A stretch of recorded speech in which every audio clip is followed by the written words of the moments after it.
मैं Rinu Shukla government Ramchandra Khetan polytechnic college से department of architecture. उसका सब्जेक्ट है हमारा आज मैनेजमेंट इन एंटरप्रेन्योरशिप और हम यूनिट 15 पढ़ेंगे। आज हम ISO क्वालिटी सिस्टम के बारे में जानेंगे, उसकी डेफिनेशन जानेंगे और उसके बेनिफिट्स जानेंगे।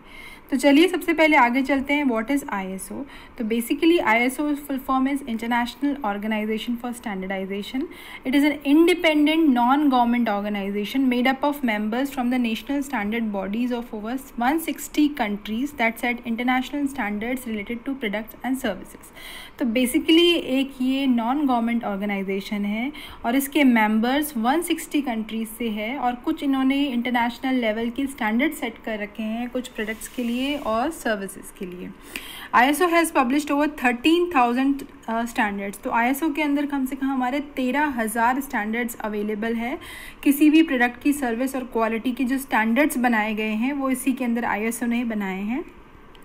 The ISO 9000 series of standards related to quality management is the most widely known and impactful of any standards issued by ISO।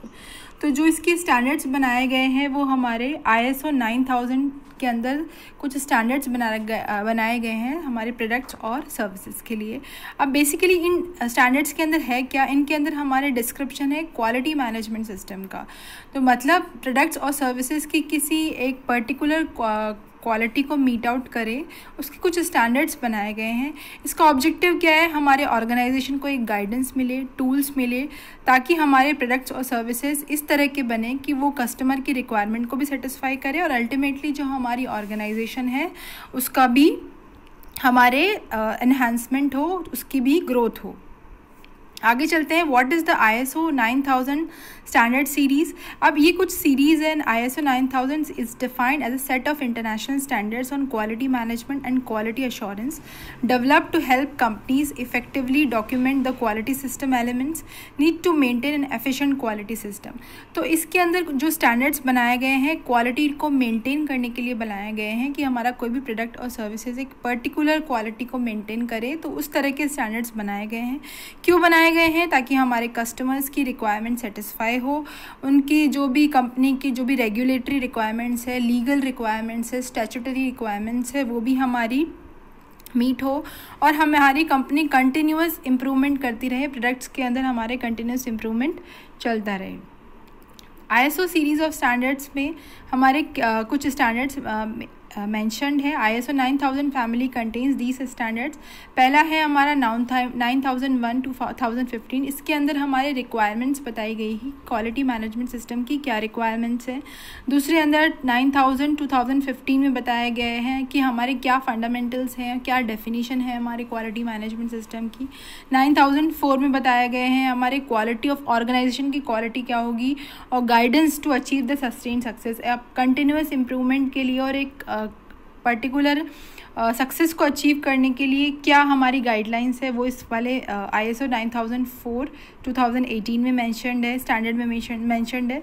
और 9011 2018 के अंदर हमारी गाइडलाइंस बताई गई हैं कि किस तरह से हम ऑडिट कर सकते हैं। ऑडिटिंग मैनेजमेंट सिस्टम बनाया गया है, AMS बनाया गया है कि कंपनी को अगर अपनी कंटिन्यूस इम्प्रूवमेंट करना है किसी भी प्रोडक्ट और सर्विसेज के लिए तो हमारे किस तरह की बात जो फाइनल जब कंप्लीट हो जाता है हमारा प्रोसीजर ISO का, तो उसके बाद ऑडिट की जाएगी, इंटरनल ऑडिट, कि क्या किस तरीके से हम इसको कंटिन्यूस इम्प्रूव कर सकते हैं।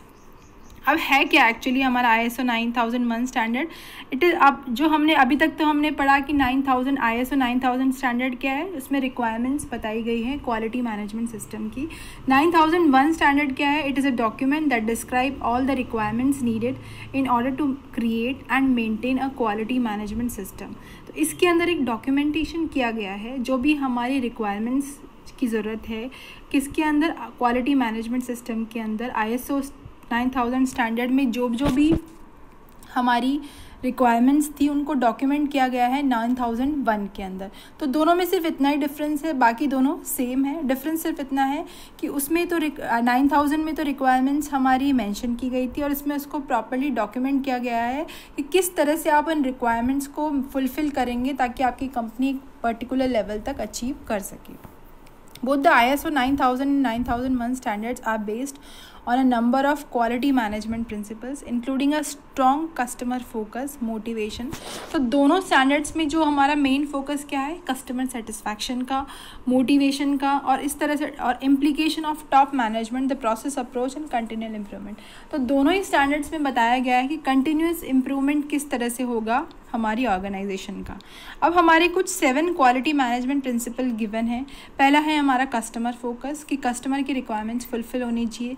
सेकंड है हमारा leadership, helping leaders to establish unity of purpose and direction at all levels, कि हमको इस तरह की लीडरशिप मेंटेन करनी है कि हमारा जो पर्पस है वो फुलफ़िल हो जाए और हमारे जितने भी मेंबर्स इन्वॉल्व है ऑर्गेनाइजेशन में वो प्रॉपरली और इफ़ेक्टिवली काम करे। उसके बाद engagement of people, obtaining and maintaining competent empowered and engaged people to enhance the organization capability. तो इस तरह के कम्पीटेंट लोग हो, एम्पावर्ड लोग हो, एंगेज्ड पीपल हो हमारी कंपनी के अंदर, जिससे हम जो हमारी क्वालिटी है वो हम डिलीवर कर सकें। Process approach, delivering consistent and predictable results through the use of effective and efficient activities that are understood and managed। तो हमारी जो अप्रोच होगी किसी भी काम को करने की वो इफ़ेक्टिवली इस तरह से अप्लाई की जाए, एफिशिएंटली अप्लाई की जाए कि अल्टीमेटली जो हमारा गोल एंड प्रोडक्ट निकले वो सक्सेसफुल हो। इम्प्रूवमेंट होना चाहिए, maintaining an ongoing organization wide focus on improvement. Evidence based decision making होनी चाहिए आपकी, कि आप पूरा आपका जो पूरा एनालिसिस आप प्रॉपर करें with on the basis of facts and factual data, analysis and evaluation of data and information in the decision making, और उस डेटा को आप यूज़ करके प्रॉपर आप डिसीजन मेकिंग करें। And the last is relationship management, managing the organization relationship with related party such as partners और vendors for sustain success, कि आप जो ऑर्गेनाइजेशन में है इस तरह का आप मेंटेन करके चले एनवायरनमेंट अपने पार्टनर्स के साथ, वेंडर्स के साथ, कि आपका जो भी आपकी सक्सेस है आप उसको सस्टेन कर पाए, मेंटेन कर पाए। अभी कुछ डायग्राम दे रखा है हमारा क्वालिटी मैनेजमेंट प्रिंसिपल का, relationship management, customer focus, leadership, engagement of people, process approach, improvement. तो ये जो हमारे सारे पॉइंट्स हमने 7 डिस्कस करे वो बेसिक प्रिंसिपल हैं हमारे क्वालिटी मैनेजमेंट प्रिंसिपल की। अब हमें ज़रूरत क्या होती है, वाई ISO 9001 की हमें ज़रूरत क्या है? तो ज़रूरत इसीलिए ही है कि अल्टीमेटली हमारी ऑर्गेनाइजेशन को बेनिफिट हो। कैसे होगा हमारी ऑर्गेनाइजेशन को बेनिफिट? पहला पॉइंट है clear understanding of your objectives and new business opportunities. हम अपने बिजनेस को क्लियरली हम एनालिस्ट कर पाएंगे कि क्या हमारे ऑब्जेक्टिव्स है और क्या हमारे पास अपॉर्चुनिटीज़ है, अगर हम इस स्टैंडर्ड को अपनी कंपनी के अंदर मेंटेन करके चलते हैं। Identifying and addressing the risk associated with your organization, क्या रिस्क फैक्टर्स हो सकते हैं वो भी अपन इसके अंदर जज कर लेंगे। Renewed emphasis on putting your customer first, जो हमारा ISO स्टैंडर्ड्स का जो सबसे ज़्यादा एम्फेसिस है वो है कस्टमर सेटिस्फैक्शन के अंदर। तो अगर हम ये कस्टमर सेटिस्फैक्शन लेके चलते हैं तो अल्टीमेटली हमारी कंपनी का सक्सेस निश्चित है, क्योंकि अगर कस्टमर सेटिस्फाई होगा तो अल्टीमेटली कंपनी बेनिफिट होगी ही होगी। Meeting the necessary statutory and regulatory requirements, तो लीगल रिक्वायरमेंट्स जो भी है उसको मीट करना। Organizational and process alignment to increase productivity and efficiency, तो इस तरह से अपने ऑर्गेनाइजेशन को हायरार्की को मेंटेन करना कि अल्टीमेटली हमारी प्रोडक्टिविटी इंक्रीज़ होए कंपनी की और एफिशिएंसी इंक्रीज़ होए। उसके बाद what is an ISO certification. अब इस सर्टिफिकेशन की ज़रूरत क्या है ये सर्टिफिकेशन? तो ये सर्टिफिकेशन बेसिकली देता है, गाइडलाइंस देता है आपको कि the company follows the guidelines with in the ISO 9001 standard. अगर कोई भी कंपनी ISO सेटिस्फाइड है मतलब वो सारे जितनी भी उसकी गाइडलाइंस है उसको फॉलो कर रही है, उसकी जो भी कंपनी की जो भी रिक्वायरमेंट्स है उसको फुलफिल कर रही है। This company meets customer requirements and statutory and regulatory requirements. अगर कंपनी ISO सेटिस्फाइड है तो मतलब वो लीगल, स्टैट्यूटरी, रेगुलेटरी सारी रिक्वायरमेंट्स को मीट आउट कर रही है। The company maintains documentation of performance, और कंपनी अपनी डॉक्यूमेंटेशन भी मेंटेन करके रख रही है कि साल दर साल उसके अंदर क्या इंप्रूवमेंट आया, क्या कंटिन्यूस इंप्रूवमेंट हुआ, वो भी अपना मेंटेन करके रख रही है। अब एक्चुअली होता क्या है सर्टिफिकेशन से? एक आपकी ऑर्गेनाइजेशन की क्रेडिबिलिटी बढ़ती है, कंपनी के अंदर उसकी जो परफॉर्मेंस है, क्रेडिबिलिटी इंक्रीज़ होती है ISO सर्टिफिकेशन के अंदर। अब हम पढ़ते हैं कि how to become ISO 9001 certified. कैसे बनना है हमको ISO 9001 सर्टिफाइड? उसके लिए आपको पहले तो एक सर्टिफिकेशन प्रोसेस करना पड़ेगा to implement all the requirements. Once implemented an organization must successfully complete registrar's audit to confirm that the organization system meet those requirement. उसके बाद वो रजिस्ट्रार के ऑडिट ऑफिस में जाएगा टू कंफर्म द रिक्वायरमेंट्स। उसके बाद जो हमारा ऑडिटर होगा वो आएगा, चेक करेगा ऑर्गेनाइजेशन को, स्टाफ और मैनेजमेंट से इंटरव्यू लेगा, देखेगा कि क्या क्या स्टैंडर्ड्स को क्या क्या मेंटेन कर रही है और किस किस को नहीं मिल रही है, और एक डिटेल्ड रिपोर्ट तैयार करेगा।